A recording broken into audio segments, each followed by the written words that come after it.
I won't take a thing except for this signet ring. Do-wop, do-wop, do-wop, do-wop, do-wop, do-wop. And now you found the key.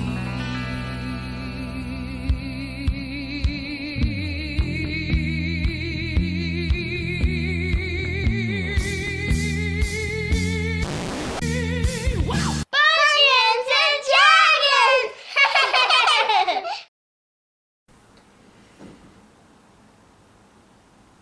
Welcome back, Bunion Masters, to our Bunions and Dragons show. This episode is on Lost Mine of Phandelver. It's a published module from Wizards of the Coast. So if you have not played it and you intend to play it, spoiler alert, you may want to watch some of our other episodes. We had almost a full party with us. Blake was not in attendance, but Dave, Jason, Max, and Michaela were there to continue the adventure. When we last left off, we were in the Red Brand hideout and had some pretty substantial battles. Meat Shield was pretty busted up, so we took a short rest to regain some hit points and use up some hit die. Hey compadres, you wouldn't mind if we just sat here for an hour with limited activity, would you? So after killing the 3 bugbears and Droop the Goblin, and also taking care of the 4 Red Brand ruffians that were playing Knucklebones, they continued exploring the hideout. They listened in and they heard some bubbling sounds, rat squeaking, and they came into the room to discover an alchemy setup. I was working in the lab late one night when my eyes beheld a serious sight. With books and notes and papers spread everywhere. The rat scurried away and hid under one of the tables, checking out the party.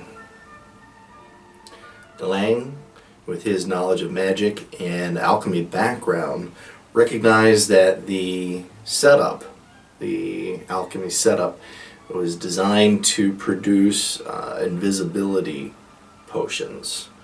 Didn't look like there was one in the hopper. Looked like it might take too long for him to try to experiment with it to see if he could produce the invisibility potion, but it was of particular note. You know, I'd often wondered if somebody could really, see a invisibility potion. I mean, can you? What do you look for? As Meat Shield is exploring some of the room and taking a look at the door to the east, the rat runs up and starts to presumably beg for food. Kaylin, the druid who does have animal speak, chatted briefly with the rat. The rat was happy to see the party and was very hungry and wouldn't mind some additional food. So Meat Shield went into the area where the Red Brands were playing Knucklebones. The kegs were filled with ale and already tapped. Checking the pockets a little bit further, not for treasure this time, but checking the corpses for crumbs. He did find a handful of cashews in the Red Brand's pocket. Is it just me, or does everybody think it's hilarious that I'm going to feed these Red Brands nuts to this rat? And brought it back and fed the rat. The rat was very affectionate, especially towards Meat Shield, who fed the rat. And Meat Shield was able to pick the rat up, and he said he put it into the inside of his vest pocket. And the rat seemed to be pretty content with that right there. As DeLang was going through the tomes, he noticed one that was written in Dwarvish. A couple of the party members do speak and read Dwarvish, and was able to ascertain this was an adventure journal from a dwarven adventurer named Erman, and gave a little bit of history of the Lost Mine of Phandelver and the Wave Echo Cave and the Spellforge. It also mentioned specifically a mace called Lightbringer that was produced there and subsequently lost. He kept that tome in addition to 5 other random tomes. Oh, goody, I've got some learning and some reading to do. I love this stuff. Really, I do. And going through the other information as well, he found a curious note. The note is addressed to Lord Albric and tells Lord Albric to keep his eyes out for some dwarves. To capture them, keep an eye out specifically for maps, and to send them to the Black Spider. Final line is, "I'm counting on you, Iarno." They take the note, they recognize the name, and they intend to deliver that note to Sildar to find out what he and the Lord's Alliance might want to do about this. Do you mind if I carry this note and give it to Sildar? I spent some time with him earlier, and, we're like buddies now. Meatshield suspects that the rat may be the wizard. He checks his pocket only to find that the rat is gone. Just disappeared. Anybody see a mouse in my pocket, or am I just no longer happy to see you? So they bust into the room from the east, and it's the wizard's bedroom. There is a unlocked chest, a footlocker at the foot of the bed, and they open it up to explore what might be inside. There's 130 gold pieces, 180 silver pieces, a handful of gems of various value, and a pearl. A decent sized pearl, probably worth about 100 gold pieces, so nice treasure. And then checking out the room a little bit further in the northeast corner, apparently when the wizard who lived in that bedroom fled through a secret door, it left it partially ajar, and the party was able to not only locate that secret door but also discover the mechanism by which the door would open. It led to a stairway going up and an apparent dead end, but it wasn't a dead end. Clued in, there might be additional secret doors and how that would work. They did find that one, and they figured out how to open that one as well, and that took them into the area that they had been in before. They had a lot of provisions stored up, kind of a storage room, if you will, which led to another unexplored room. They listened in, they didn't hear anything. They were able to unlock the door and open it up. Inside is the weaponry room with swords and crossbows and bolts. They also notice about a dozen soiled red cloaks hanging up on the wall. Hey fellas, it might be time to play a little dress up. What do you think? And they decide to take those and wear them for now. Talang wasn't satisfied with the conditions of the cloak, so he used his prestidigitation. Prestidigitation. Prestidigitation, thank you very much, and cleaned his cloak. The door to the south led to a crypt of sorts. Inside were 3 sarcophagus. One depicted a female noble. The other 2 sarcophagus were carved out and depicted 2 male nobles. And there was a skeleton in rusty mail leaning up against each of the 3 sarcophagus. Meatshield went around and took the head off of the skeletons and placed them on the top of the sarcophagus lids. And Caitlin went around, she actually just opened up pushed the lid aside, opened it up, looked inside, found the moldering bones, decayed cloth. Underneath the bones, however, she found a signet ring in each of the 3 sarcophagus. I won't take a thing except for this signet ring. Do-wop, do-wop, do-wop, do-wop, do-wop, do-wop. Sarcophagi, and pocketed the platinum signet ring, probably worth about 50 gold pieces each.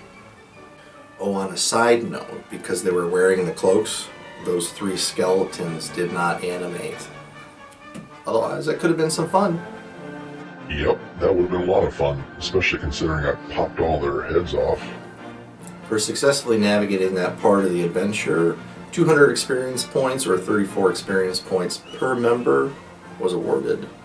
They continued their adventure. They opened up a door, and several guards, red brand guards, looked at them. Now they're wearing their cloaks, and they said, "It's about time you guys came to give us a break." And Meatshield, the bugbear, wearing the cloak. I mean, it's not unusual to have bugbears in the hideout. Remember, there were 3 that were killed earlier. But Meatshield's wearing a cloak. And although the guards may have been a little bit suspicious about the timing of the relief of their duty, and Meatshield wearing a cloak They really wanted to break. Yeah, go take a nap. A dirt nap. So they left the room that housed the jail cells where prisoners were being kept, and they walked to the room with the sarcophagi, and as soon as Meat Shield had their backs to them, he came in for a sneak attack. Game on. Alton also launched an arrow when he saw Meat Shield going in, so he was able to get a surprise attack in the first round, and then it was game on. The party was able to kill these Red Brand guards pretty handily. I nailed them. And they go into the jail cell to find out what was in there. In the middle is a pile of clothes. By the looks of it, there's probably a dozen different people that have been stripped down. You notice that there are 2 females in the cell to the south and a young male to the cell to the north, and they're all wearing plain gray robes, if you will. The mother, or presumably the mother, who's in the southern cell, does mention that, oh, that's our clothes. And I think it was Delane decided to gather those up and hand them back to the respective parties. But there was plenty more additional clothes, within that pile. So this has been an ongoing thing here at the Red Brand hideout. Talking with the captives, they find out that Myrna Drendrar, who is the wife of the killed and slain woodworker that they heard about in Phandelver, and also found the remains within the crevice of the room where the Nothic was. I think his name was Feldrendrar. And she has a daughter and a son. The party wants to complete the sweep of the hideout to make sure everything's okay. They want to keep those captives safe. Fenry, our NPC female noble fighter, is able to establish some rapport with the family and tell them we want to keep them safe. They're a little hesitant about the plan, but the plan is to keep them locked up into the cells until they can finish their sweep, make sure it's safe, and then be able to send them safely back to Phandelver. Being locked up, having the man of the house killed in front of them, and then carted off and locked up, they're pretty hesitant. And how utterly tragic. Who could blame them? Delane is able to use his tinker skills. He rolled a successful tinker tool check and was able to fashion a metal contraption that had the same peaks and valleys as the iron key that they had found earlier, and have been able to use on the cell doors. Delane gives Myrna the copy of the key. Here, take this. I've made this for you. You'll be able to unlock yourself anytime you want, but still remain locked inside away from the bad guys if they happen to come while we're gone. Sound good? She's able to test it out on the cell doors to make sure that they work, and that provides them some additional comfort, and they agree to the plan. So they get locked up. They all want to be in the southern cell together. The family, they don't want the young boy, 13-year-old boy, off on his own. So that's what they do. Hey, let me interrupt here for just a minute. It looks like you're going to go on for quite a bit, and we don't want our journals to get, our video journals to get too long. So why don't we make this a 2-parter? Let's just have a little break right now, kind of wrap it up, and then produce part 2 of this adventure. How does that sound? Sound good? Cool. So thanks for watching. I hope you enjoyed the telling of our tale. Share this video with your friends who do enjoy playing Dungeons and Dragons. And until we meet again, adieu.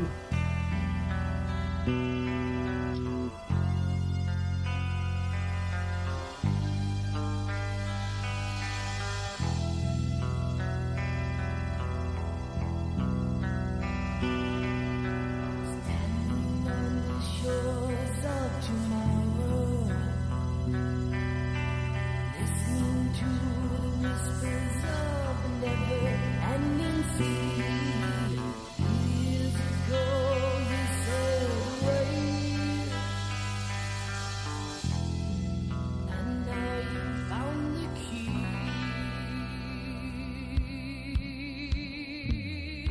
You know, I'd often wondered if somebody could really, like, see a invisibility potion. I mean, can you? What do you look for?